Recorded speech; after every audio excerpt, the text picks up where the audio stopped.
If Republicans lose the Senate in November, Tennessee may be the state that does them in. It's arguably their third most vulnerable seat, and they can lose only a net of 2 seats. And if it is the difference maker, Sunday may be a day they look back upon with frustration. Appearing on CNN, outgoing Sen.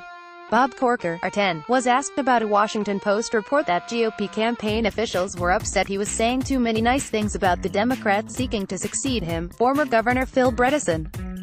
Corker expressed exasperation about even being asked the question, but then he proceeded to show just how legitimate it was.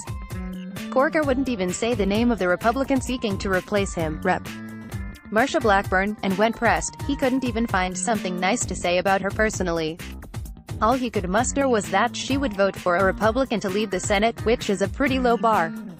Here's the exchange. Dana Bash, can you tell me why Republican Marsha Blackburn is better to represent your state in Tennessee and take your seat than Phil Bredesen? Corker, well, I think most people in our state, it is a red state, will focus on the first vote she makes. And that is the vote to elect the majority leader. And I think, at the end of the day, that is going to be a big factor in the race. But Dana, the rest of the story wasn't written during the interview I had with the Christian Science Monitor. And, somehow or another, crosstalk Bash, Senator, that's not a ringing endorsement of Marsha Blackburn, to say that she should be elected just because she is going to vote for Mitch McConnell. Awkward pause. Corker, well, Dana, you know, I'm supporting the nominee. I have worked with the nominee for some time, and I don't know what else to say. Bash, okay, we will leave it there. I don't know what else to say. 2 chances to say something nice about Blackburn, 2 hard passes. Corker defended himself just before the exchange above by noting he had given the maximum contribution to Blackburn's campaign. But this is so much more valuable to Bredesen than $5,400. This wasn't just Corker keeping his powder dry because he's friends with Bredesen, this was Corker making clear that he's also not a huge fan of Blackburn's.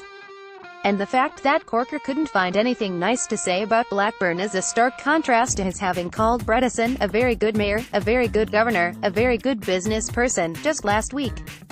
It's perhaps understandable that there would be tension between Corker and Blackburn. Blackburn's campaign lashed out when Corker was reconsidering his decision to retire a couple months back, decrying ego-driven, tired old men, and saying claims she might lose the seat were sexist.